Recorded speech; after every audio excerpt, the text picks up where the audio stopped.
Tes. Masuk. Masuk, Pak. Tes di suara ya? Ada, Pak, ada.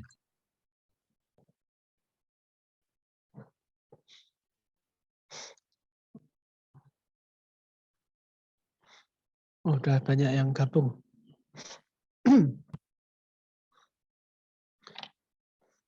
Silakan bisa dihidupkan dulu videonya.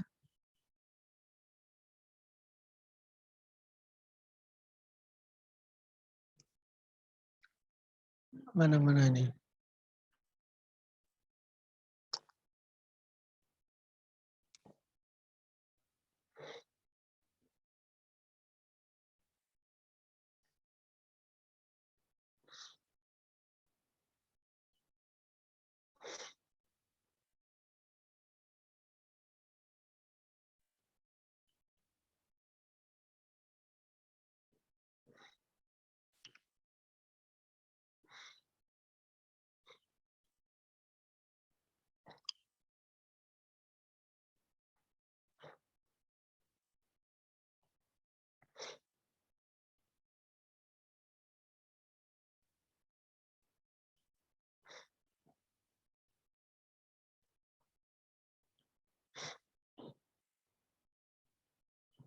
Ya, kita mulai ya.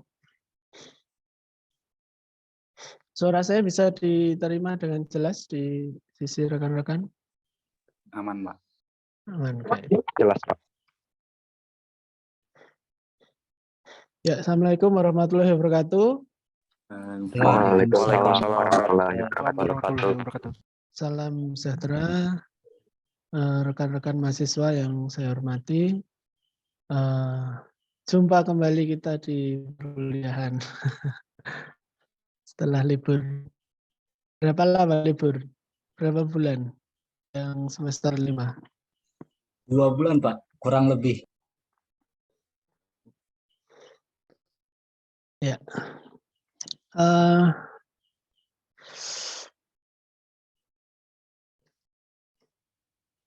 Ini ada mahasiswa semester 5, ada juga yang baru ya, semester 1. Ya, mungkin yang semester 5 udah beberapa kali ya ketemu di mata kuliah saya. Di perkuliahan yang malam-malam, beberapa kali juga kelas sampai malam ya, sampai jam 9 malam. Ya mudah-mudahan nggak ngantuk nanti. Yang masih kerja ya disambi kerja. Karyawan ya?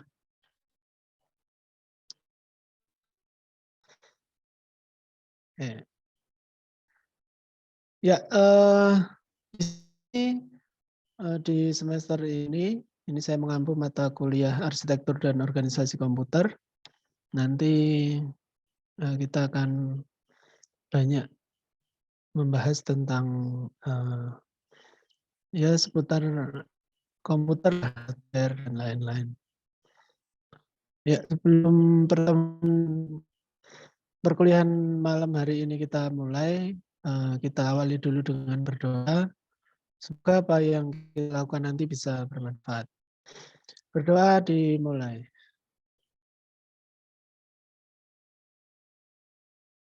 Cukup? Ya, ini wajah-wajahnya banyak yang saya kenal. Ini Mas Soleh lagi di mana ini? Di kantor, Pak. Oh, masih di kantor. Tidur di kantor? Sepertinya, Pak. Hujan deras, Pak, di sini. Ya, enggak apa-apa, penjaga kantor. Ada temannya enggak di situ? Ada, Pak. Malam, Pak. Pak Agung, Pak Nanang, dan kawan-kawan. Ya, masih pada kuliah malam juga ya? Betul, Pak. Kalau akun Zoom itu apa? Akun Zoom-nya itu untuk berapa kelas itu bisanya? Banyak kelas ya? Yang Banyak bareng. kelas, Pak. Bisa sampai 3 kelas, Pak, kalau yang bareng-bareng. Yang bersamaan ya? Iya, betul, Pak. Ini kok ada akun 2 itu, Fajar itu, ada 2 itu siapa itu? Fajar. Iniannya nggak main. Fajar bajakan, Pak. Jadi ada 2.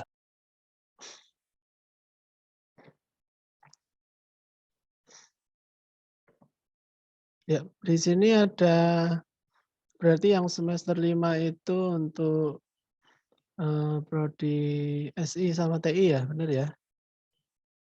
Untuk yang semester 1 itu prodi informatika ya. Oke, sebelumnya saya presensi dulu. Saya mulai dari informatika semester 1.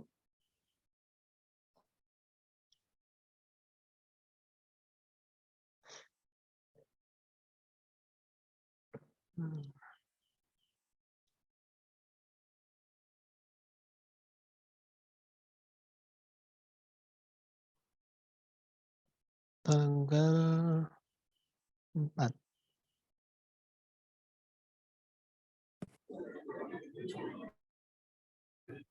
Ahmad Fatih Jalaluddin Rumi. Yang saya panggil nanti mic-nya dihidupkan. Kalau misalkan yang nggak berkepentingan, mic-nya dimatikan biar nggak mengganggu yang lain.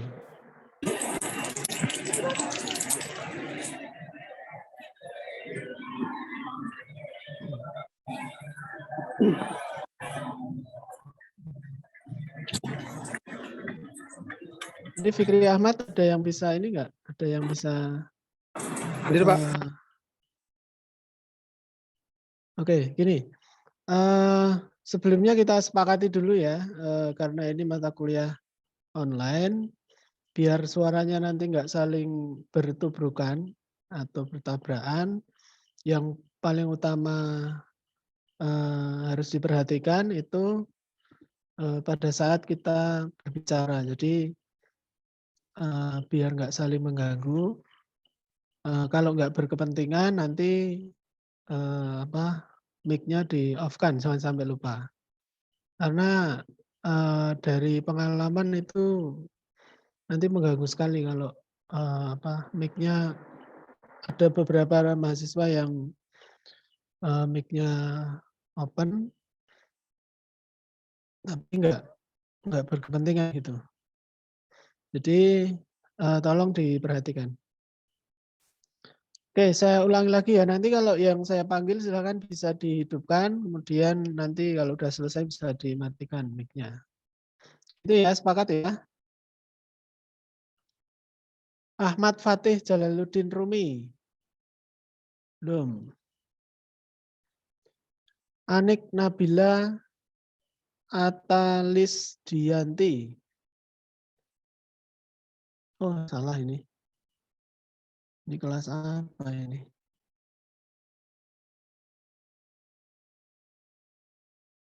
Oh ya ini. Saya ulang ya. Tanggal 4 bulan 10. Ahmad Zeran Diat Moko. Hadir, Pak. Hadir. Hadir. Ya. Ahmad Haris Wahidin. Belum. Arbi Guntor Sinaga. Belum. Bagas Aditya Pratama. Hadir. Hadir.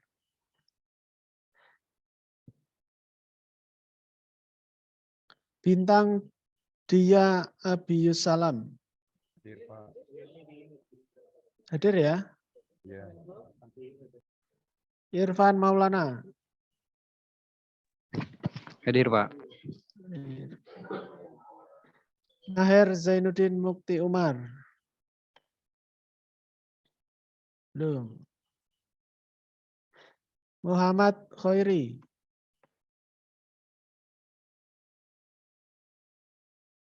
Muhammad Khairi. Belum. Muhammad Rizik Susanto. Hadir, Pak. Hadir.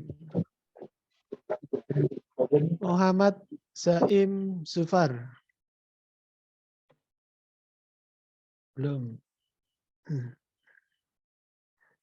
Mutiara Khairunisa. Belum. Nurul Burhan. Belum. R. Arif Prabowo Sulistyo. Hadir, Pak.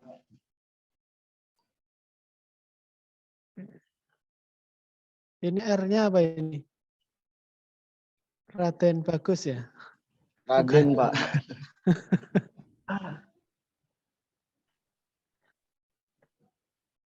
Renaldi Bagas Pangestu. Hadir, Pak. Hadir. Reza Dewa Mahesa. Reza? Belum. Usamah Putra Andita. Hadir, Pak. Hadir. Yaki Christopher Sumule. Belum.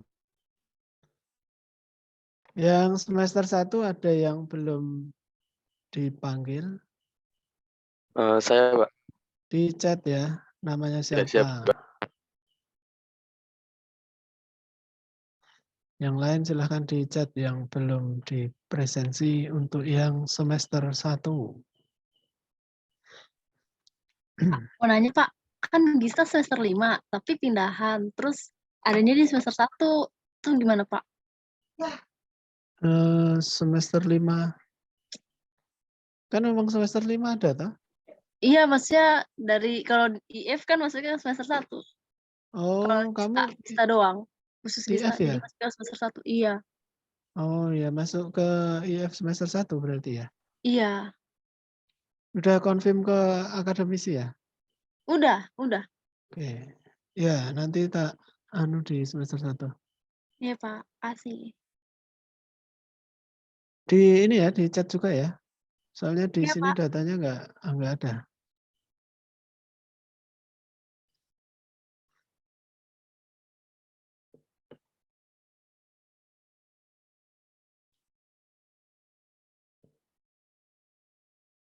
Oke, sekali saya masukin dulu ya yang belum ada di presensi. Sudah dapat nomor NIM belum? Mas Raihan? Sudah, Pak. Sudah. Di ini sekalian. NIM-nya berapa? Oh, iya, Pak. Siap.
Oke, udah semua ya.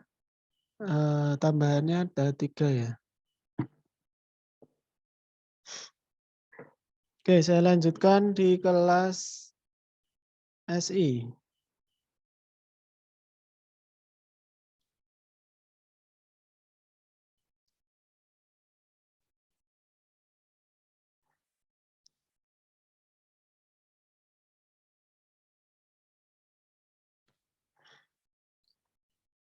Adinda Lutfia Balkis. Belum. Ahmad Ulin Nuha. Hadir, Pak. Hadir. Adrian Satria Karim. Hadir, Pak. Fahrur Rohim. Hadir. Hadir. Fikri Ahmad Mubarak. Hadir, Pak. Muhammad Raihan Zulfikar.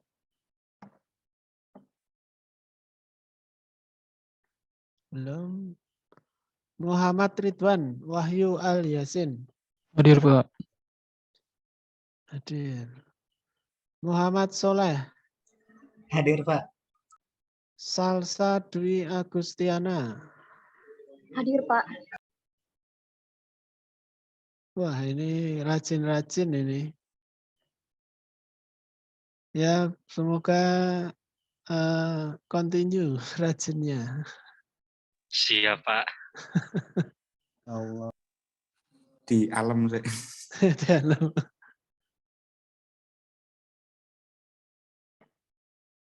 Oke, sekarang TI. Nggak ada tambahan ya yang semester 5, yang apa ini? SI. Sekarang yang TI.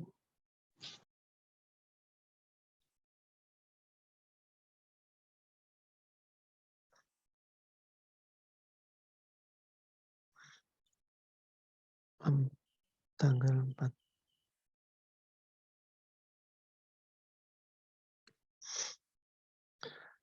Abdallah Hudzaifi.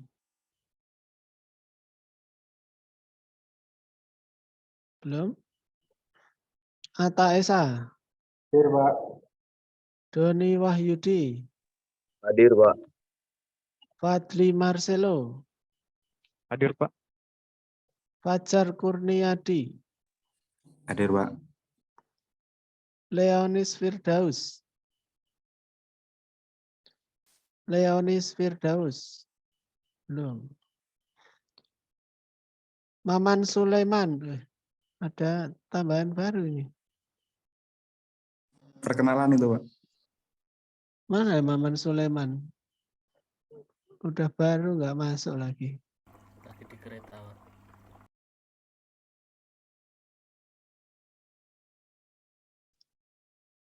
Raka Fadila. Reza Nur Arifin. Saya, Pak. Hadir, Pak. Ridwan Prastya. Saya, Pak.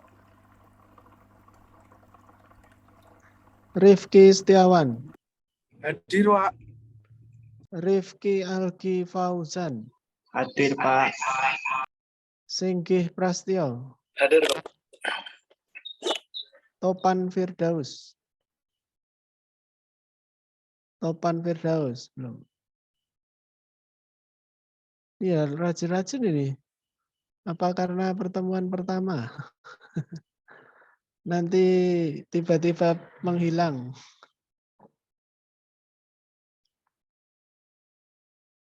Ya, dipertahankan. Semoga teman-teman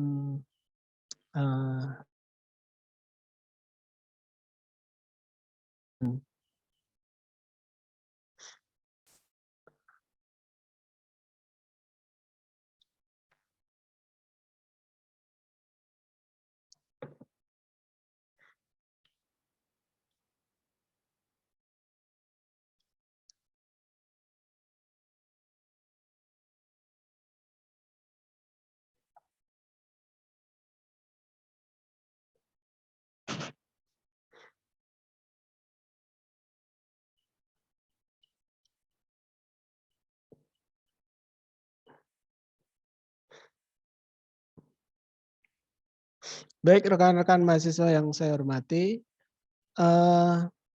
sebelum pertemuan pertama atau materi kita mulai, saya ingin menyampaikan beberapa hal dulu yang nanti bisa kita sepakati bersama ya. Saya harapkan untuk kamera itu sebisa mungkin jangan di off-kan ya. Nanti saya kayak kayak wayang nanti, ngobrol ngomong sendiri nggak ada yang lihat. Ya, kalau yang koneksinya bagus ya nggak ada gangguan, misalkan kameranya nyala ya dinyalakan. Nah, kalau misalkan di daerahnya sinyalnya jelek ya jangan semua mati, nanti saya ditinggal tidur nggak tahu ngomong sendiri. Itu ya.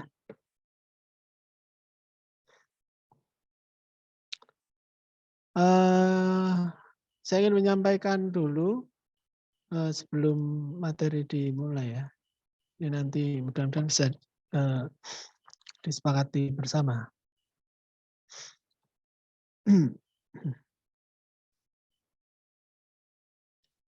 Sudah muncul ya di screen ya. Sudah, Pak. Ya, sebelum materi saya ingin menyampaikan kontrak perkuliahan dulu tentang apa yang akan kita pelajari bersama nanti di satu semester ini terkait dengan mata kuliah arsitektur dan organisasi komputer. Kemudian di sini saya mulai dengan identitas mata kuliah ya. Jadi mata kuliah ini namanya adalah arsitektur dan organisasi komputer. Kemudian bobot mata kuliahnya 3 SKS. Kemudian dosen pengampunya adalah saya sendiri, Andi Kriswantono.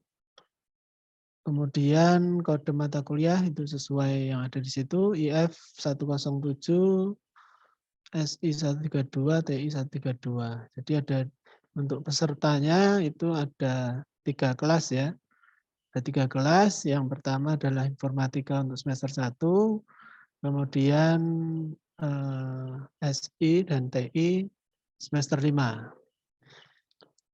Benar ya? Ini sekalian saya konfirmasi dulu untuk rekan-rekan. Kemudian dari deskripsi mata kuliah ini kita akan mempelajari tentang arsitektur dan organisasi dalam suatu komputer. Kemudian tujuannya atau deskripsinya ya di mata kuliah arsitektur dan organisasi komputer itu kita akan mempelajari tentang evolusi dan kinerja komputer mulai dari awal sejarah komputer dari generasi ke generasi hingga saat ini. Kemudian struktur interkoneksi dari komponen-komponen yang ada di dalam komputer. Kemudian ada sistem bus atau penghubung ya antar bagian-bagian atau part-part dalam komputer itu ada penghubungnya yang dinamakan dengan sistem bus.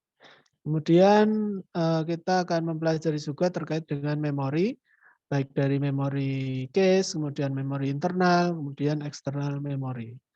Kemudian ada juga modul input dan output. Kemudian di sisi yang lain ada sistem operasi, nanti kita juga akan mempelajari tentang sistem operasi yang dipakai atau digunakan dalam komputer. Kemudian ada tentang komputer aritmetik, kemudian instruksi, format dan teknik pengalamatan itu adalah bagian dari arsitektur komputer. Kalau yang di bagian awal itu lebih ke sisi organisasi dari komputer itu sendiri, itu berkaitan dengan hardware apa saja yang menyusun hingga terbentuknya komputer. Itu untuk deskripsi untuk apa yang akan kita pelajari di dalam satu semester nanti. Kemudian capaian dari pembelajaran mata kuliah ini nantinya mahasiswa diharapkan mampu untuk menjelaskan apa itu arsitektur dan organisasi komputer, arti, definisi, dan tujuannya seperti apa, kemudian konsep dari struktur dan fungsi utama dari komputer, kemudian definisi struktur CPU dan juga fungsi dari CPU, kemudian konsep dan definisi mode pengalamatan. Nah, itu secara teoritis untuk capaian pembelajarannya seperti ini. Tapi harapan saya nanti di tahapan aplikatif ya atau implementatif, nanti harapan saya nanti rekan-rekan bisa paling nggak mengenal lah bagaimana komputer itu teknologi-teknologi apa yang ada di kondisi sekarang yang relevan dengan penggunaannya. Jadi paling nggak tahu nanti spesifikasi dari komputer, prosesor, RAM, storage, dan lain-lain. Kemudian teknologi-teknologi apa yang saat ini sedang tren ya di dalam yang berkaitan atau kaitannya dengan organisasi dan arsitektur komputer. Kemudian metode dari pembelajaran kita nanti mata kuliah ini menggunakan pendekatan ekspositori. Jadi nanti saya membantu atau menemani rekan-rekan belajar, mulai dari saya memberikan materi, ceramah, kemudian diskusi, tanya jawab, kemudian mudah-mudahan nanti kita bisa menyelenggarakan lab juga, kemudian pembelajaran mandiri melalui berbagai media. Karena mungkin kalau kita berbicara tentang komputer itu perkembangannya sangat cepat sekali. Bahkan mungkin kalau kita yang nggak berada dalam spesialisasi di bagian hardware ya, hardware komputer, itu mungkin update-nya itu nggak bisa cepat. Jadi kadang mungkin teman-teman yang lebih bisa saja lebih dulu tahu tentang teknologi-teknologi baru yang terkait dengan komputer. Nah, itu karena perkembangan teknologi komputer itu sangat cepat sekali. Mungkin seperti prosesor, mainboard, VGA, mungkin teman-teman yang suka main game itu mungkin lebih mengetahui tentang perkembangan atau update teknologi terbaru terkait dengan komputer gitu. Jadi nggak menutup kemungkinan nanti kita bisa saling sharing ya, saling sharing tentang perkembangan teknologi saat ini. Kemudian pengendalian mutu itu perkuliahan nanti itu penilaiannya bisa mandiri dan struktur, kemudian aktivitas diskusi, laporan, dan presentasi, dan juga tampilan soft skill. Kemudian berkaitan dengan evaluasi dari ini berkaitan dengan penilaian ya, evaluasi dan penilaian. Nah itu gabungan dari beberapa item. Nah, mulai dari UTS atau ujian tengah semester itu presentasinya 25%. Kemudian ujian akhir itu 30%. Kemudian partisipasi. Nah, partisipasi ini merujuk kepada kehadiran, enggak hanya kehadiran saja ya, maksudnya mengikuti dari awal perkuliahan sampai akhir, karena rata-rata dari pengalaman kemarin kan banyak yang hanya presensi, kemudian tahu-tahu akhir perkuliahan dicari udah enggak ketemu ini orangnya mana ini. Gitu. Jadi saya harapkan ada bukan kehadiran tapi partisipasi. Jadi mengikuti dari awal sampai akhir perkuliahan. Itu persentasenya sebesar 15%. Kemudian tugas dan presentasi itu 30%. Nah, ini juga menjadi hal yang penting ya kaitan dengan tugas dan presentasi. Itu harapan saya semuanya bisa mendapat nilai yang sesuai, yang bagus. Karena ini sudah menjadi standar ya. Saya hanya mengikuti acuan yang diberikan oleh pendidikan tinggi, oleh kampus, itu acuannya untuk penilaian adalah seperti ini. Jadi saya nggak membuat sendiri, tapi memang ada rujukannya. Nah, kemudian tolong bisa diperhatikan untuk item-item dari penilaian. Jadi nggak cukup misalkan hanya hadir di UTS dan UAS. Mungkin teman-teman yang semester 5 sudah berpengalaman ya, gimana kalau misalnya hanya ujian aja, ternyata nilainya juga nggak akan bisa maksimal gitu. Jadi harapan saya semua item ini bisa diakomodir gitu. Kemudian untuk rentan penilaian atau range nilai itu ada mulai dari A, B+, B, C+, C, D, dan E. Ini mulai range penilaiannya mulai seperti ini ya, bisa dilihat. Ini juga saya ada rujukannya dari kampus untuk penilaiannya seperti ini. Jadi memang ada penghargaan, misalkan nilainya 75 sampai 79 itu bisa mendapat nilai B+, bukan B ya. Jadi penghargaannya adalah antara B dan B+ itu ada perbedaannya. Jadi rentan nilainya itu tipis-tipis sekali kalau model seperti ini.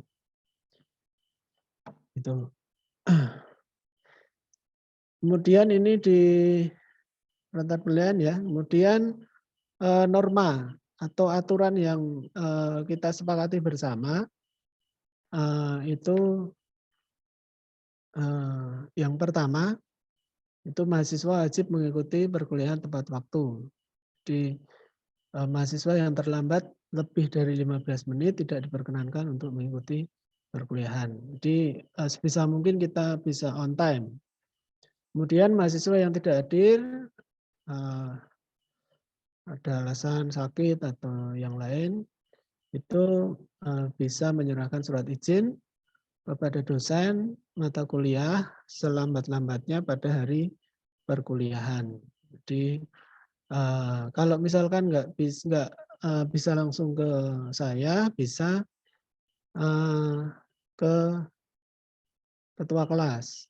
Nah, nanti dari ketua kelas bisa share ke saya karena biar nanti ketua kelas saja yang atau koordinator ya, koordinator untuk mata kuliah ini. Nanti apabila ada mahasiswa yang izin itu bisa diinformasikan. Kalau nggak izin ya nanti jadi dianggap nggak masuk, kemudian akan berpengaruh terhadap penilaian di kehadiran. Kemudian ketiga, jika dosen tidak hadir pada jadwal yang telah ditetapkan, maka wajib memberikan informasi pada mahasiswa. Jadi misalkan nanti ada perubahan jadwal atau ada saya berhalangan untuk bisa hadir, maka saya wajib untuk menginformasikan 1 hari sebelum perkuliahan. Kemudian apabila dosen tidak hadir setelah 15 menit, mahasiswa berhak menghubungi dosen. Atau ya nanti koordinator biasanya langsung kontak saya kalau misalkan mata kuliah itu belum dimulai. Kemudian jika dosen tidak datang dalam waktu 2 kali 15 menit atau 30 menit, saya belum ada di Zoom meeting, jadi mahasiswa berhak tidak mengikuti perkuliahan, dan itu menjadi tanggung jawab saya. Kemudian mahasiswa wajib menyerahkan tugas kelompok atau individu yang dibebankan dosen pada waktu yang telah ditentukan. Jadi nanti setiap materi atau tugas itu pasti saya share di e-learning. Jadi setiap perkuliahan, awal perkuliahan atau akhir perkuliahan, harapan saya rekan-rekan mahasiswa itu dibiasakan untuk mengecek e-learning. Apakah nanti ada kaitan tugas atau materi. Jadi silahkan nanti dicek di e-learning-nya masing-masing. Saya kira kalau yang mahasiswa semester 5 sudah terbiasa untuk selalu cek e-learning ya. Kalau yang semester 1, harapan saya nanti bisa dibiasakan. Kemudian mahasiswa berpakaian rapi dan sopan ketika mengikuti perkuliahan. Jadi walaupun ini perkuliahan online, harapan saya rekan-rekan mahasiswa tetap bisa menjaga etika dalam hal ini berpakaian yang rapi dan sopan. Karena perkuliahan ini itu di-record ya, di-record kemudian nanti di-share di YouTube. Kemudian mahasiswa dilarang makan, merokok pada saat perkuliahan berlangsung. Itu aturan atau norma yang saya kira standar ya, yang harus kita sepakati bersama. Tadi juga ada tambahan kaitan misalkan penggunaan mic ya. Jadi biar kita nggak saling tabrakan yang berbicara. Itu kalau perkuliahan online itu kita berbicaranya bergantian. Jadi biar suaranya bisa diterima dengan baik. Demikian kontrak perkuliahan ini kami buat bersama tanpa ada paksaan. Saya nggak memaksa ya. Oleh pihak manapun, kontrak kuliah ini dijadikan acuan atau pedoman dalam kita melaksanakan perkuliahan bersama. Bila mana ada hal yang belum termuat, kita bisa sepakati bersama, nanti bisa kita tambahkan. Ini sudah saya tanda tangan, kemudian nanti salah satu perwakilan mahasiswa nanti saya minta untuk meng-approve juga kalau misalkan ini nanti sudah kita sepakati. Baik rekan-rekan, mungkin dari yang saya sampaikan atau dari aturan yang saya sampaikan bisa disepakati atau ada yang belum sepakat. Silahkan bisa open mic atau chat.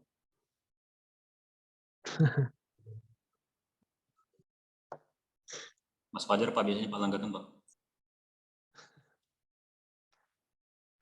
Bisa baca lah ya. Biasa perwakilan mahasiswa itu koordinatornya siapa?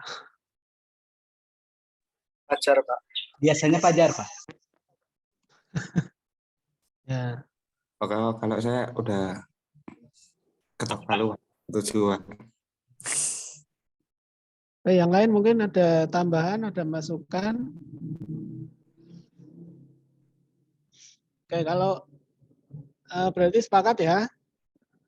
Ya, sah. Sah. Pak. Ketok palu Pak. Fajar sah. Ini kalau semua harus sah, udah sepakat gitu. Berarti nanti Mas Fajar ya, saya minta untuk mengirimkan tanda tangan. Tanda tangannya digital aja lah, online. Nanti biar bisa saya masukkan ke sini.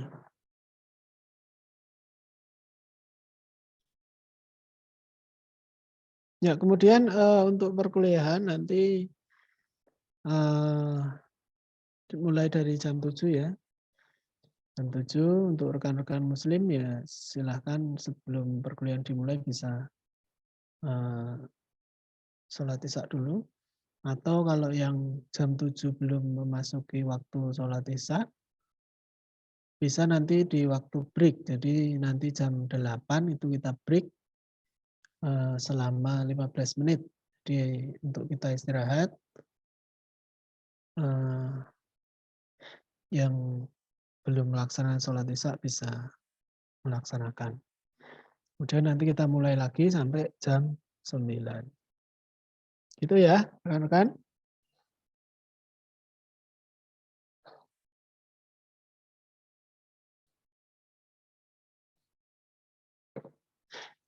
Mas Fajar, saya tunggu untuk tanda tangan digital.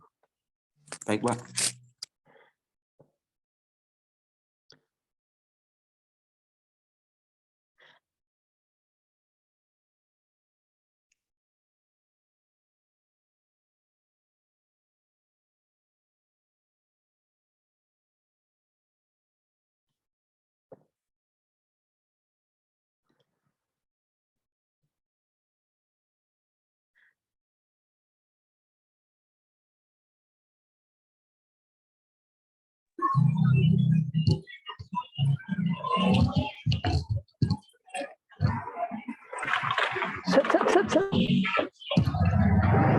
Fikri, tolong di mute Mas Fikri. esok.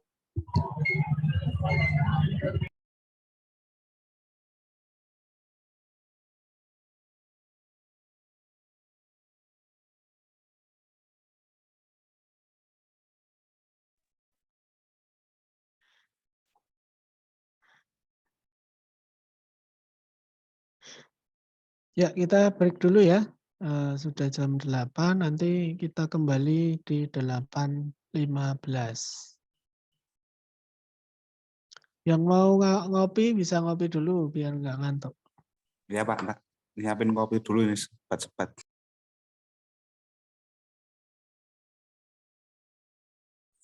Iku sempit wae iku Pak Andi.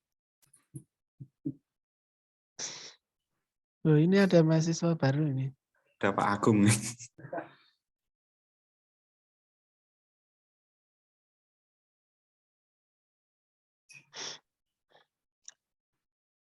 Ayo dimanfaatkan waktu breakingnya.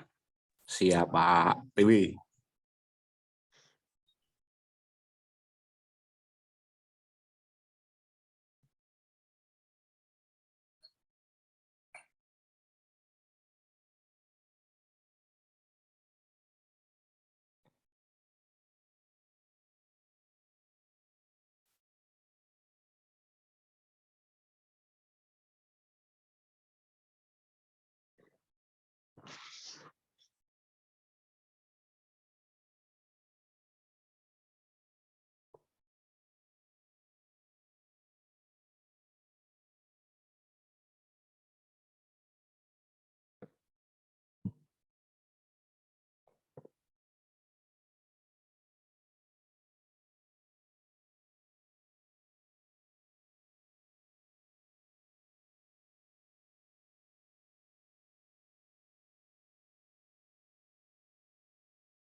jadinya 62.000.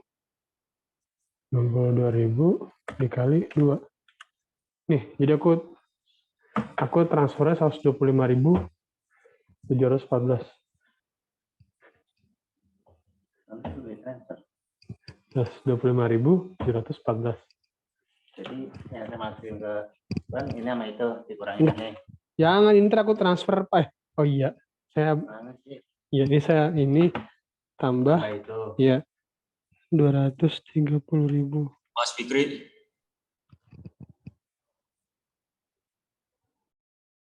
minta tolong di-mute dia.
langsung colok ke HP kartu yang ada paketnya langsung. Iya. Iya. Tempat makan nih.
Ya, sudah ada bergabung lagi.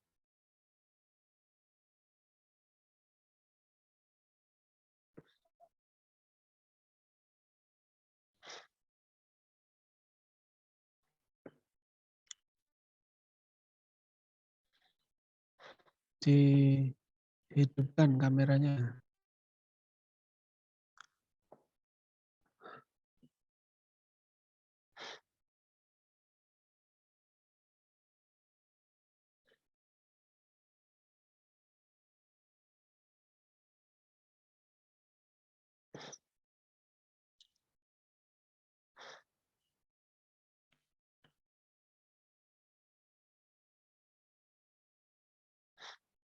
Kalau saya bicara pelan itu kedengeran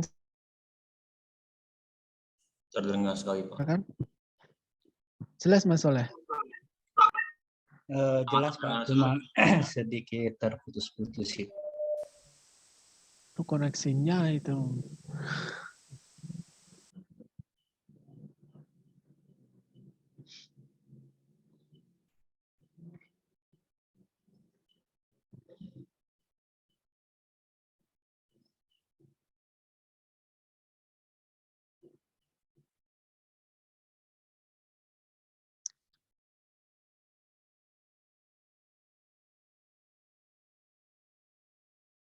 Ya, kita mulai ya di pertemuan pertama itu pendahuluan tentang arsitektur dan organisasi komputer. Baik, sebelumnya saya perkenalkan diri dulu. Oh ya, ini screen udah tampil ya? Udah, Pak. Oke, sebelumnya saya perkenalan dulu. Mungkin di yang rekan-rekan mahasiswa semester 1 belum kenal. Saya Andi Kriswantono. Saat ini selain ngajar di TTS, saya juga sebagai NOC engineer di salah satu provider internet.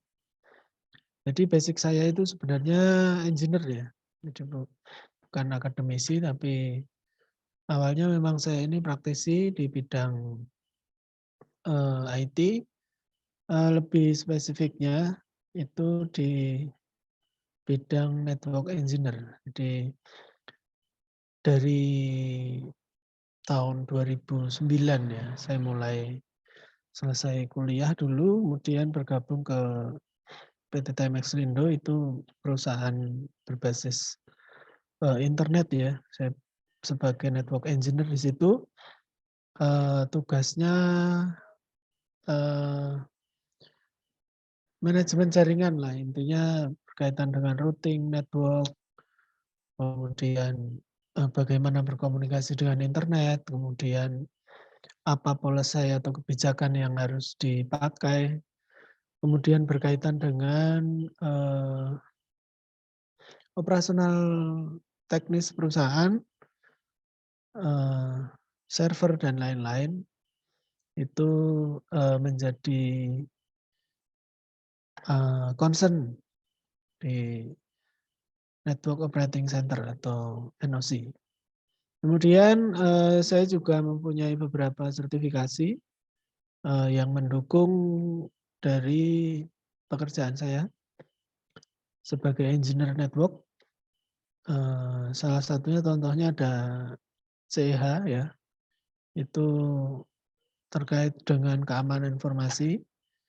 Kemudian Mikrotik, itu salah satu vendor perangkat jaringan. Kemudian Cisco juga sama, vendor juga untuk perangkat-perangkat jaringan. Kemudian ISO 9001, itu yang berkaitan dengan sistem manajemen mutu. Jadi kalau kita mempunyai perusahaan atau bekerja di perusahaan yang berbasis service, itu umumnya ada standarisasi internasional yang dipakai. Ya, contohnya ada ISO 91, itu untuk sistem manajemen mutu. Ada juga saat ini yang sedang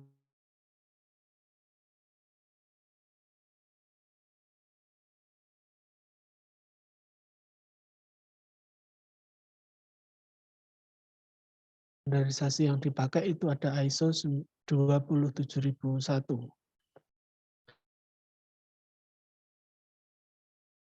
Keamanan informasi yang saat ini sedang tren ya. Nah, di pemerintah juga ada sertifikasi ya, ada rujukan ya, bukan sertifikasi. Ada rujukan berkaitan dengan keamanan informasi, yaitu kalau di pemerintah itu ada bidangnya ya, yang dinamakan BSSN itu Badan Sandi Negara ya kalau nggak salah singkatannya. Itu yang mengeluarkan rujukan untuk keamanan informasi yang disebut sebagai indeks kami atau indeks keamanan informasi.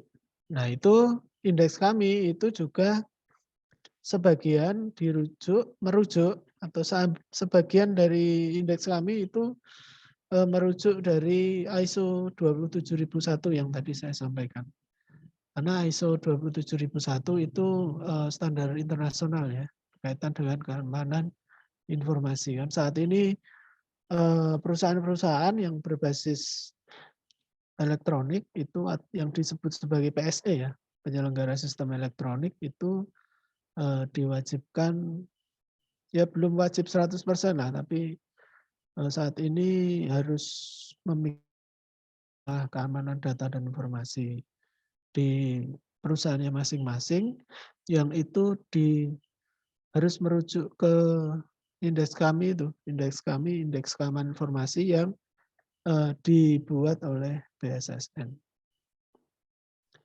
Itu karena saya kemarin beberapa kali juga menghadiri pertemuan di BSSN, pelatihan BSSN itu penyelenggara sistem elektronik ya sebutannya atau PSE itu diwajibkan mulai harus memikirkan masalah keamanan informasi. Jadi mungkin tren ke depan untuk keamanan data itu menjadi hal yang penting.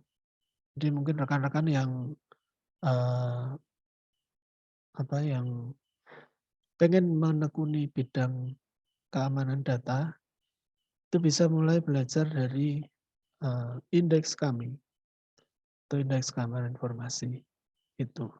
Karena mungkin ke depan banyak perusahaan-perusahaan yang mengikuti standar itu. Nah, itu lingkupnya juga sangat luas sekali. Nggak hanya berbasis teknikal ya, atau berbasis teknikal itu contohnya hacking itu nggak hanya sebatas kemampuan teknikal, tapi termasuk juga kemampuan manajerial, kemampuan SDM yang berbanding lurus dengan keamanan informasi itu di indeks kami juga ada. Ya nanti lain waktu saya bisa tunjukkan bagaimana tujuannya sebenarnya kalau indeks keamanan informasi itu menilai ya, tujuannya seperti ISO 27001 itu kita menilai kondisi internal, maksudnya kondisi perusahaan kita itu kita nilai. Nah, kita nilai sesuai dengan kondisi yang ada. Nah, nanti di hasil akhirnya dari penilaian itu masih banyak celah di bagian mana gitu. Nah, itu tujuan adanya indeks keamanan informasi. Nah, itu selain dari ISO yang 91 ya, yang terkait dengan sistem manajemen mutu, yang tadi yang perusahaan berbasis servis itu rata-rata pasti memiliki ISO 9001. Selain itu ya sekolah-sekolah itu saat ini juga sudah memiliki sistem manajemen mutu. Ya paling nggak ada rujukannya bagaimana kita melayani customer, bagaimana kita melakukan operasional di dalam satu perusahaan, itu ada yang dirujuk gitu. Dan setiap 1 tahun sekali itu pasti ada audit internal atau audit eksternal bahwa perusahaan kita itu masih relevan dalam menjalankan apa-apa yang item-item yang ada di dalam ISO tersebut. Itu jadi enggak sekali misalnya kita sudah menerapkan ISO baik 9001 atau 27001. Nah, itu tahap berikutnya pasti ada maintain kan, ada berkelanjutan terkait dengan improvement, ada peningkatan, kemudian apakah itu dijalankan dengan baik atau enggak. Nah, seperti itu. Kemudian saya juga pernah sebagai mentor juga di program Kemendikbudristek ya saat ini. Itu di program MSIB Kampus Merdeka, itu jadi program magang untuk mahasiswa. Jadi mahasiswa yang kalau nggak salah dulu di semester 5 ya. Semester 5 itu bisa melakukan magang di perusahaan yang memang sesuai dengan basic keilmuannya. Jadi tujuan akhir dari perkuliahan atau kita berkuliah itu kan tujuan akhirnya pasti pengen bekerja kan. Dan pekerjaannya itu sesuai dengan bidang yang kita pelajari kan, pengennya seperti itu. Nah, maka di pemerintah itu ada program MSIB ini, Kampus Merdeka itu ada program magang yang dibiayai oleh pemerintah. Itu kalau bisa silahkan ikut yang sudah semester 5. Sesuai dengan bidang keilmuannya masing-masing. Ya selain Kampus Merdeka sebenarnya ada banyak sih. Ada studi independen, ada pertukaran pelajar. Nah, itu dibiayai oleh pemerintah. Oke, kita masuk ke materi ya. Jadi kita konsep arsitektur, kalau kita berbicara tentang arsitektur komputer itu lebih ke sisi kita memandang sebagai seorang programming ya. Jadi contohnya set instruksi yang dipakai, kemudian teknik pengalamatan yang digunakan, karena kan pengalamatan itu tekniknya ada berbagai macam. Kemudian mekanisme input dan output itu termasuk dalam sisi arsitektur komputer. Kemudian kalau organisasi komputer itu lebih berkaitan dengan unit operasional dan interkoneksi antar komponen. Seperti tadi ya yang saya sampaikan di awal itu, organisasi lebih ke sisi aspek hardware-nya.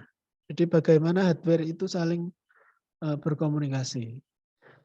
Nah, contohnya adalah di sisi aspek organisasi itu adalah teknologi hardware, kemudian perangkat antarmuka atau perangkat input-output, kemudian teknologi yang digunakan di dalam memori, kemudian sistem memori, kemudian sinyal-sinyal kontrol atau sinyal-sinyal pengendali. Nah, itu hubungan antar perangkat, antar komponen yang bisa saling terintegrasi itu masuk ke dalam sisi organisasi komputer.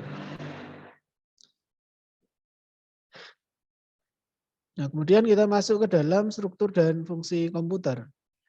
Jadi secara struktur itu susunan yang menggambarkan hubungan antar komponen dalam suatu sistem. Jadi contohnya sebuah komputer itu memiliki struktur CPU, kemudian main memori, kemudian input output dan juga bus. Nah, bus inilah yang menghubungkan antar tiga komponen penyusun utama komputer, yaitu CPU, kemudian memori dan juga input output. Nanti kita di masing-masing bagian atau masing-masing komponen itu akan kita bahas satu persatu. Kemudian contoh lagi, sebuah magnetic disk itu memiliki struktur alamat yang terdiri dari track dan sektor. Ini contohnya yang hard disk ya, yang hard disk magnetik atau hard disk yang bukan yang elektronik ya, bukan yang SSD tapi yang magnetic disk. Nah, itu mempunyai track dan sektor karena di situ kan ada magnetiknya atau piringannya itu. Nah, itu ada tracknya, kemudian ada sektor-sektornya. Kemudian kalau fungsi itu operasi yang bisa dilakukan oleh komponen-komponen dalam sebuah sistem. Jadi contohnya fungsi dari komputer itu mempunyai fungsi utama. Fungsi utamanya adalah pemrosesan data, kemudian pemindahan data, atau data movement, kemudian penyimpanan data, kemudian pengendalian. Jadi ada setiap semua fungsi itu ada proses pengendaliannya. Contohnya misalkan kenapa kok harus ada pengendalian? Agar paling mudahnya adalah tidak terjadi bottleneck atau data itu bisa diproses secara berurutan. Itu berkaitan dengan struktur dan fungsi komputer. Jadi kalau struktur dasar dari komputer itu mempunyai 4 komponen utama atau 4 struktur utama. Yang pertama adalah CPU, itu sebagai pusat pengendalinya atau prosesornya. Kemudian berfungsi sebagai pengontrol operasi komputer dan pusat pengolahan fungsi-fungsi. Jadi operasi-operasi yang ada di dalam CPU itu terkait operasi penjumlahan, pengurangan, perbandingan, kemudian operasi logika itu masuk ke dalam fungsi dari prosesor. Kemudian main memory itu berfungsi sebagai penyimpanan data. Jadi apa yang akan diproses dalam prosesor itu disimpan di dalam memori. Baik itu memori internal atau memori eksternal. Ada yang bersifat penyimpanan sementara, volatile atau non volatile, atau yang bersifatnya sementara atau sifatnya tetap. Itu yang main memory. Kemudian ada komponen atau struktur yang ketiga itu adalah input output. Berfungsi sebagai pemindah data dari ke lingkungan luar atau perangkat lainnya. Jadi input output itu berfungsi untuk sebagai pusat masukan ya, sebagai input atau juga bisa sebagai output atau keluaran. Jadi contohnya misalkan ada keyboard, ada mouse itu sebagai proses input, bagaimana kita memasukkan data yang akan diproses ke dalam CPU, kemudian disimpan dalam memori, kemudian ditampilkan dalam bentuk data yang kita inginkan. Nah, itu berwujud sebagai output. Itu bisa output ya bisa macam-macam ya. Bisa monitor yang ditampilkan dalam monitor, kemudian bisa juga printer, bisa juga suara, audio. Nah, itu fungsi dari input output. Kemudian di 3 bagian utama tadi yang ada CPU, kemudian memori atau penyimpanan, kemudian ada input output, itu dihubungkan oleh sistem interkoneksi. Jadi antara bagian-bagian utama tadi itu dihubungkan oleh sistem interkoneksi atau bisa disebut sebagai sistem bus. Berfungsi sebagai sistem yang menghubungkan CPU, memori utama, dan I/O. Jadi kalau nggak bisa ya setiap bagian itu berdiri sendiri-sendiri itu nggak bisa. Jadi memang harus ada yang sebagai penghubung atau sistem interkoneksinya. Nah, kemudian kalau kita lihat dalam bentuk diagram ya, diagram struktur dasar dari komputer, itu komputer itu utuh, dalam lingkaran yang utuh, itu ada CPU, kemudian ada main memory, kemudian ada input output yang dihubungkan oleh sistem interkoneksi. Nah, ini menjadi bagian yang utama ya, nggak bisa salah satu bagian ini hilang, nah itu nggak bisa jalan. Jadi antar bagian-bagian ini saling berkaitan atau saling membutuhkan. Komputer itu terdiri dari CPU, main memory, input output yang dihubungkan oleh sistem interkoneksi. Nah, kemudian kalau kita lebih mendalam lagi atau lebih detail lagi ya di dalam, kalau tadi kan di bagian komputer itu ada 4 komponen utama ya. Ada CPU, main memory, kemudian input-output yang dihubungkan oleh sistem interkoneksi. Maka kalau kita bahas satu persatu di bagian CPU, itu di bagian CPU itu mempunyai 4 komponen utama juga. 3 bagian utama. Ada register. Nah, ini 4 ini. Ada register, kemudian ALU atau Arithmetic Logical Unit, ini untuk fungsi pengolahan data ya. Tadi yang bagian penjumlahan, pengurangan, pembagian, perbandingan, kemudian logika. Nah, itu masuk ke dalam ALU atau Arithmetic and Logical Unit. Nah, kemudian yang ketiga ada control unit, ini yang sebagai pengendali ya, pengendali dari operasi secara keseluruhan, misalkan agar tidak saling tumpang tindih. Setiap instruksi yang masuk ke dalam CPU itu dikontrol oleh CU atau control unit. Nah, kemudian antar bagian-bagian ini di CPU juga ada register ya, ada register untuk penyimpanan data sementara di dalam CPU. Kemudian di 3 bagian ini juga di CPU interkoneksi. Jadi di dalam CPU pun ada interkoneksi juga yang menghubungkan antar bagian-bagian utamanya. Control unit berfungsi untuk mengontrol operasi CPU dan mengontrol komputer secara keseluruhan. Kemudian ALU atau Arithmetic and Logic Unit berfungsi untuk membentuk fungsi-fungsi pengolahan data komputer ya. Tadi ya ada fungsi penjumlahan, pengurangan, logika, dan seterusnya. Kemudian register itu berfungsi sebagai penyimpanan internal bagi CPU. Gitu. Nah, kita kupas ke masing-masing bagiannya. Nah, control unit itu yang di dalamnya itu ada sequencing logic. Itu bagian yang berfungsi untuk menangani sinyal-sinyal kendali. Contohnya clock, read rate, interrupt request. Itu masuk dalam sequence logic. Kemudian ada register and decoder. Itu bagian untuk decoding atau menerjemah sandi. Instruksi agar dapat segera dieksekusi. Jadi di dalam CU itu ada sequence, ada register and decoder, kemudian ada control memory, itu bagian untuk mengontrol penyimpanan.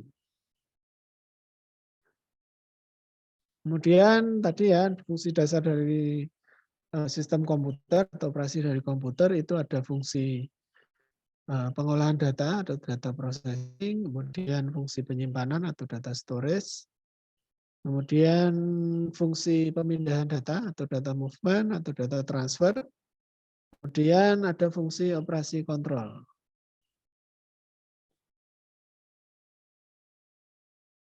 Nah, kalau kita secara deskriptif ya, komputer itu harus dapat memproses untuk memproses data. Nah, representasi data di sini bisa bermacam-macam.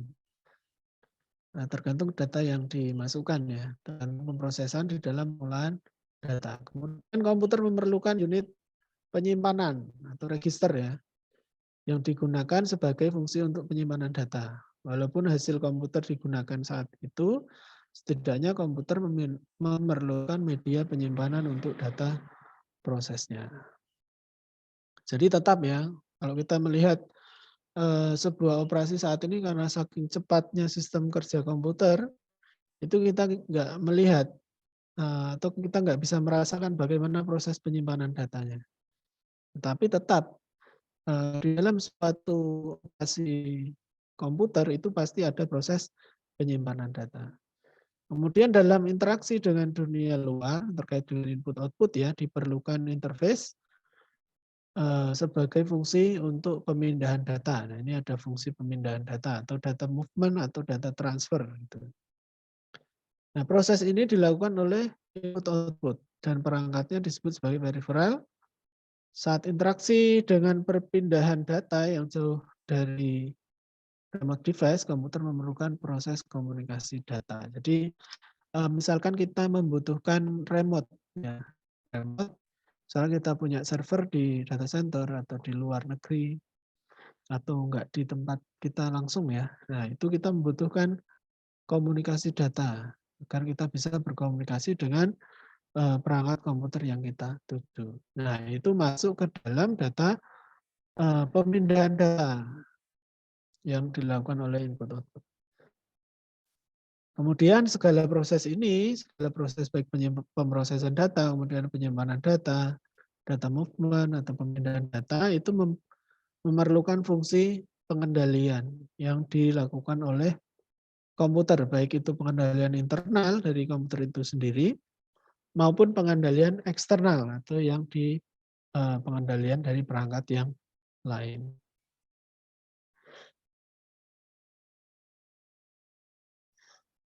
Oke, tadi yang fungsi dasar sistem komputer ya, jadi ada 4 bagian tadi, ada data movement atau data transfer ya, itu merupakan interface untuk pemindahan data, kemudian data storage atau facility, data storage facility itu merupakan unit untuk penyimpanan data, kemudian data processing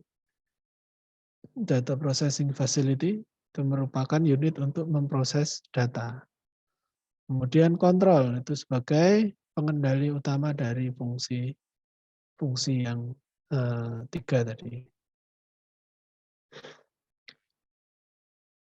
Kemudian langkah dari proses pengolahan data itu datanya bisa diambil dari storage, kemudian kontrol memberikan ke bagian processing untuk diolah.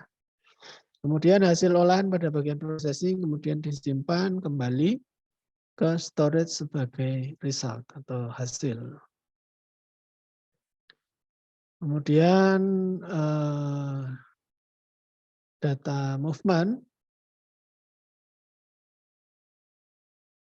diambil oleh kontrol, kemudian kontrol memberikan ke data processing untuk diolah, kemudian hasil dari olahan data processing kemudian disimpan dalam storage sebagai sebuah hasil.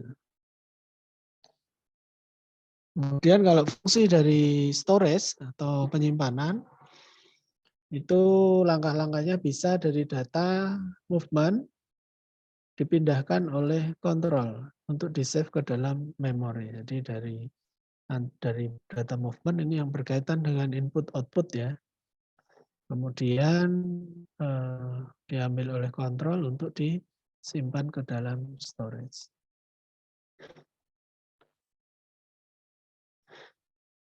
Ini kalau data movement, data yang berasal dari data movement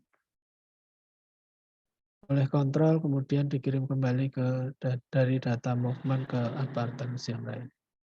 Mungkin ini kurang begitu jelas ya untuk fungsi dari masing-masing baik di data storage kemudian data movement. Saya coba lihat di buku. Jadi saya ada buku yang jadi rujukan untuk perkuliahan itu judulnya Organisasi dan Arsitektur Komputer. Itu penerbit di informatika, itu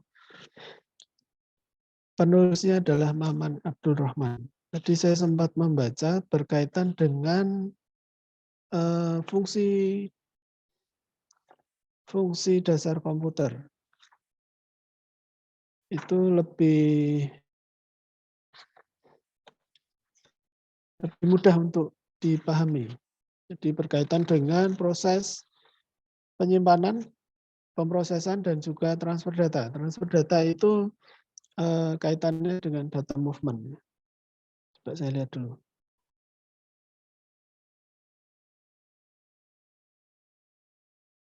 Nah, data movement atau data transfer kalau di sini itu komputer berperan dalam berbagai lingkungan, termasuk dalam lingkungan jaringan. Nah, ini berkaitan dengan jaringan ya. Contohnya kalau data movement, kita bekerja dengan sebuah perangkat router. Contohnya ya. Nah, router itu fungsinya adalah merutekan paket ya. Kalau misalkan kita data kita melewati sebuah router atau traffic kita melewati sebuah router, kemudian router itu dia mempunyai beberapa alternatif jalur ya. Kalau misalkan dia tersimpan dalam database data routing itu tersimpan, dia mempunyai beberapa alternatif jalur. Nah, si prosesor router itu dia bisa memproses kemana base route atau base path-nya ke jalur terbaiknya. Nah, itu bisa diarahkan ke jalur terbaik. Nah, itu apa ya? Fungsi dari data transfer yang lebih masuk akal ya, lebih mudah untuk dipahami. Yang dianalogikan sebagai jaringan itu tadi.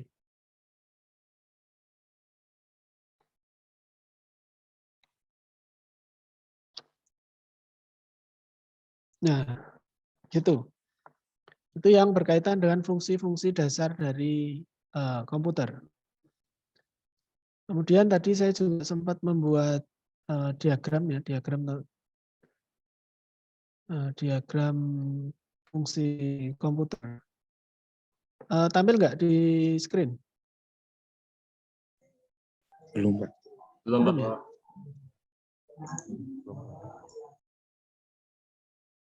Oke.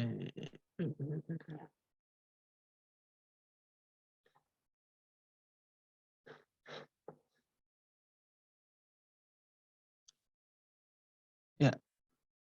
Sudah muncul? Ya, tadi saya sempat membuat diagram, cuman belum saya masukkan di slide-nya. Nah, di sini di komputer itu sebenarnya ada 3 komponen utama ya, yang berperan ya. Ada brainware, itu ada kita sebagai pengguna atau sebagai user. Kemudian ada hardware-nya, ini saya contohkan sebagai monitor dan CPU. Kemudian ada software yang berada di dalam CPU ini. Nah, di dalam CPU itu mempunyai tadi ada 4 komponen utama tadi ya. Ada memori sebagai data storage tadi sebagai penyimpanan. Kemudian ada perangkat input output yang berperan sebagai masukan dan juga keluaran. Misalnya kita di keyboard melakukan operasi penjumlahan ya, 10 tambah 10. Kita ketikkan 10 tambah 10, kemudian di dalam sistem ini dari proses input output itu kemudian dikirim ke memori dan prosesor ya. Kirim memori sebagai tempat penyimpanan, kemudian dikirim ke prosesor sebagai operasinya. Operasinya berarti kalau kita masukkan penambahan, berarti dia melakukan operasi adder atau penambahan. Nah, kemudian dikembalikan lagi ke dalam hasilnya setelah diproses ya, juga disimpan ke dalam memori, kemudian ditampilkan ke dalam perangkat input output. Ya, lebih tepatnya ke perangkat output ya pasti ya, bisa ke monitor atau kalau kita print ya berarti perangkat outputnya adalah printer.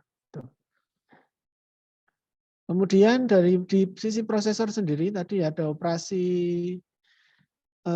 penambahan tadi, ada operasi pengurangan. Nah, itu di dalam prosesor itu ada 5 komponen tadi ya. 4 komponen kalau tadi caranya. Ada memori atau sebagai media penyimpanan atau register ya, mungkin ini hampir sama antara memori prosesor dan juga register. Kemudian ada fungsi kontrol, ya itu fungsi kontrol yang tadi ya, dia setiap proses yang masuk ke dalam prosesor itu harus ada yang melakukan pengendalian agar tidak saling tumpang tindih. Kalau di prosesor, misalkan prosesornya ada berapa core, ya, kemudian ada operasi yang masuk ke dalam prosesor, nah itu core-nya itu harus ngapain? Karena kan kalau saat ini ada prosesor dengan banyak core, kemudian ada prosesor dengan banyak thread. Nah itu di dalam setelah operasi itu masuk, si prosesor ini harus melakukan apa gitu. Dengan ada banyak core itu tadi. Ya nanti kita bahas lebih mendalam tentang prosesor. Nah kemudian di dalam prosesor itu ada fungsi tadi, fungsi penambahan pengurangan tadi yang di dalam prosesor itu bidang yang menangani adalah ALU atau Arithmetic Logical Unit. Nah, namanya arithmetic logical unit pasti berkaitan dengan operasi-operasi matematis ya. Di sini ada contohnya adder. Nah, adder itu adalah operasi untuk penambahan. Kemudian sub atau subtraktor ya. Subtraktor itu adalah operasi untuk pengurangan. Kemudian komparator. Komparator itu adalah operasi untuk pembanding, perbandingan. Kemudian ada AND, ada OR.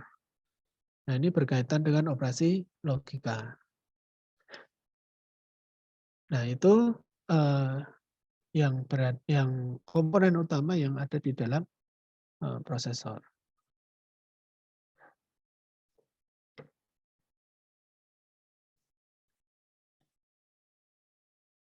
Ya, itu untuk pendahuluan perkuliahan ya. Di pertemuan pertama terkait dengan fungsi-fungsi struktur komputer atau penyusun dari komputer.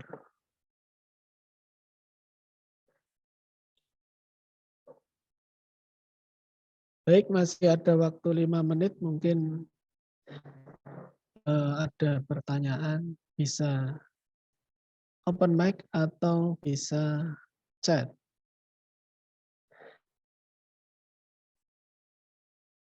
Nanti kalau saya nggak bisa jawab, saya kembalikan. Nanti teman-teman yang lebih advance bisa membantu. Kita saling diskusi. Atau nanti saya copy di Google pasti tahu jawabannya. Gitu.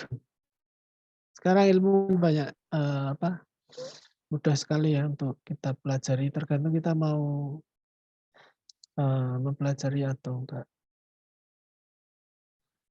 Saat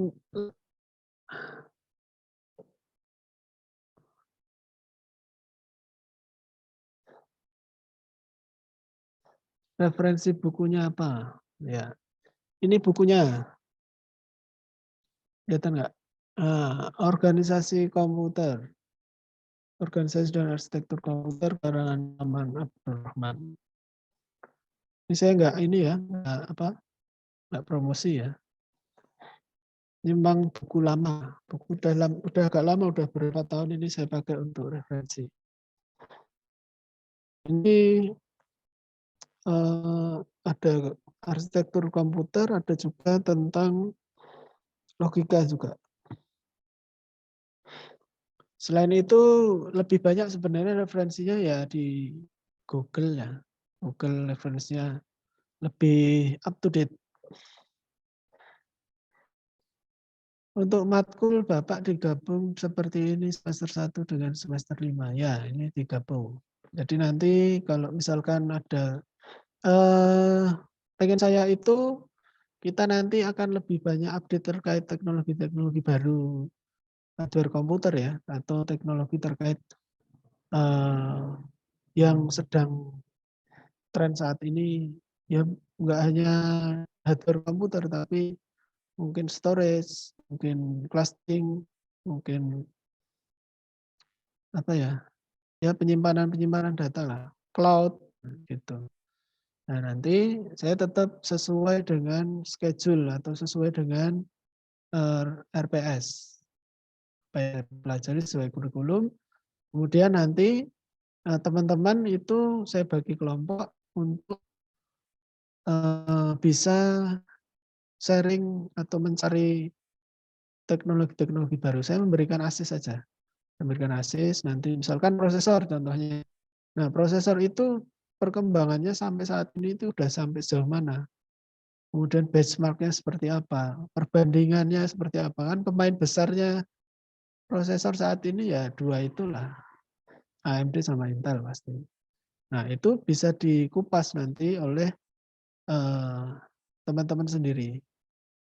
Nanti kita bisa saling diskusi. Karena teknologi komputer itu kan berkembangnya sangat cepat sekali kan.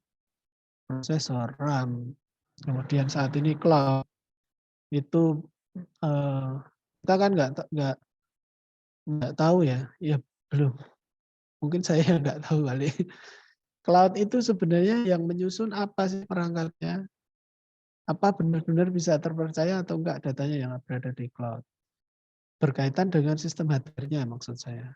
Bagaimana kalau komputer yang berada di dalam cloud itu mati? Karena cloud itu pasti yang menyusun juga komputer kan? Itu sistem storage itu yang menyusun komputer. Kemudian teknologi yang dipakai itu apa? Gitu. Misalkan satu sistemnya secara hardware ya, secara hardware-nya mati itu bagaimana dia bisa recycle lagi, bagaimana dia bisa mengembalikan datanya. Nah itu kan pasti ada teknologi di dalamnya. Nah itu kan update-update teknologi terbaru itu saya harapkan nanti dari teman-teman yang jadi pemateri gitu.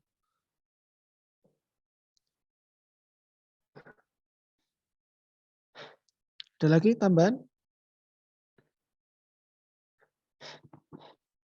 Mas Fajar saya tunggu ya besok untuk tanda tangan. Baik Pak, nanti materinya coba saya tanda tangan atau kirim di sana. Ya. WA Group, apakah ada grup WA atau tele Pak? Ya bikin sendirilah nanti dalam satu kelas ini. Ya ini ada semester 1, semester 5 ya saling berkolaborasi. Saling berkolaborasi. Itu bisa bikin grup sendiri silahkan. Ya, nanti penelitian bersama kan, temannya jadi lebih banyak.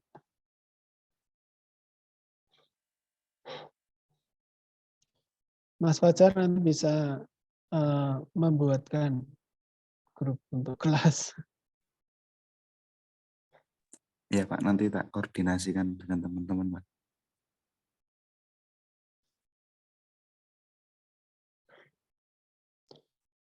Ya, kalau nggak ada tambahan mungkin saya cukupkan sekian ya untuk perkuliahan malam hari ini udah jam 9. Selamat yang bekerja selamat bekerja, yang istirahat selamat beristirahat. Kita ketemu minggu depan. Semoga apa yang saya sampaikan malam hari ini sedikit bisa bermanfaat, bisa membuka wawasan. Baik, saya akhiri. Assalamualaikum warahmatullahi wabarakatuh. Waalaikumsalam warahmatullahi Waalaikumsalam Warahmatullahi wabarakatuh. Terima Makasih, kasih banyak Pak. Pak.